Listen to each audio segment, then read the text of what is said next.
एक समय में हमारी दुनिया में डायनासोर का राज था। वे चलते थे जहां हम चल रहे हैं, इसी हवा में सांसें ली, इसी धरती पर लड़ाइयां लड़ी। इन दैत्याकार बड़े विचित्र डायनासोर ने करीब 14 करोड़ सालों तक इस धरती पर राज किया।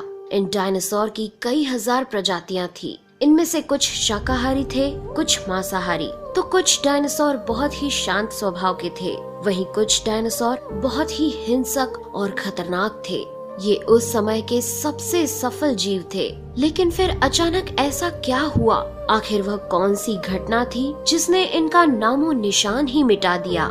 इसे जानने के लिए हमें करोड़ों साल पीछे जाना होगा और डायनासोर्स के उस अंतिम दिन को करीब से देखना होगा। तो आइए चलते हैं आज से 65 मिलियन साल यानी कि 6 करोड़ 50 लाख साल पीछे। आज से करीब 6.5 करोड़ साल पहले धरती पर मौसम सामान्य था। चारों ओर सूरज की रोशनी बिखरी हुई थी।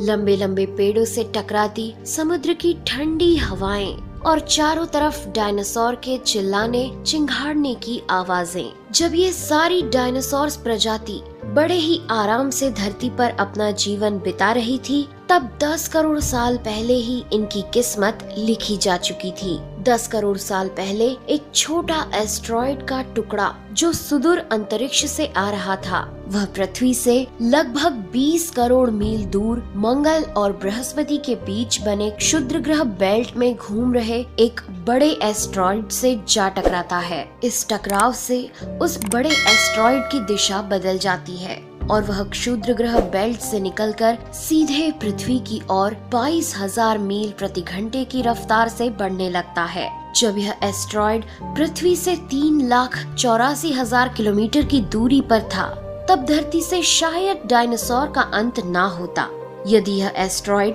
पृथ्वी के उपग्रह चांद से टकराता। लेकिन नियति को कुछ और ही मंजूर था, इसलिए ये बड़ा एस्ट्रॉयड चांद के बहुत नजदीक से गुजर गया।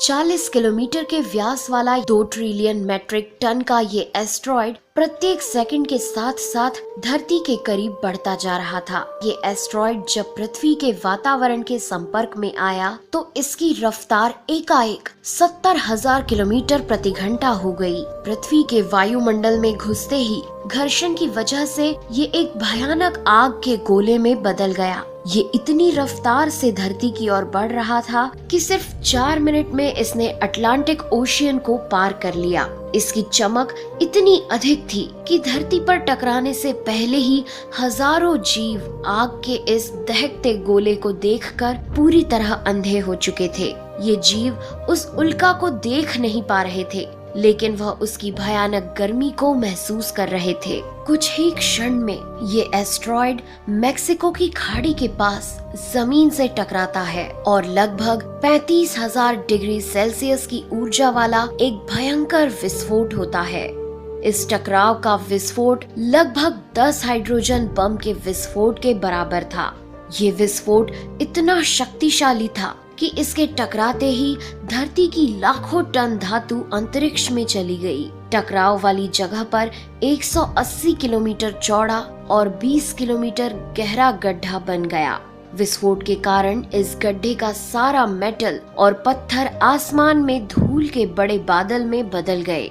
16 मिनट 40 सेकंड बाद जमीनी टकराव की वजह से धरती के अंदर चारों ओर 11.1 तीव्रता की भूकंपीय तरंगे उठने लगी।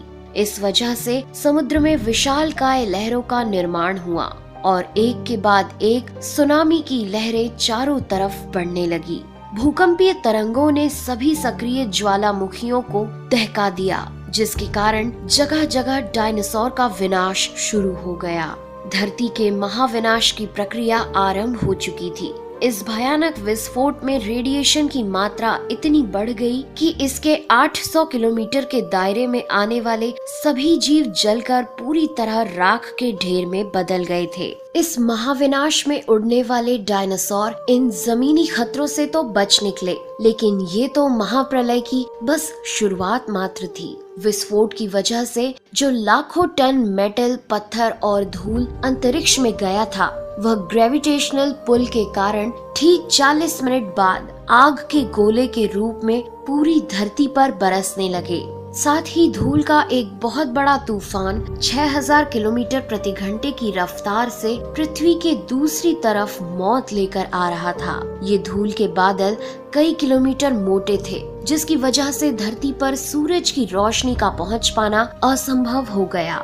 गर्म हवाओं का तापमान 100 डिग्री सेल्सियस से ज्यादा हो जाने के कारण धरती पर पेड़ पौधों की लगभग सारी आबादी जलकर खाक हो गई थी। विस्फोट के 90 मिनट बाद धरती का तापमान 200 डिग्री सेल्सियस तक बढ़ गया। इसकी वजह से जो डायनासोर विस्फोट के इलाके से कोसों मील दूर थे, वे भी इस गर्मी से बच नहीं पाए।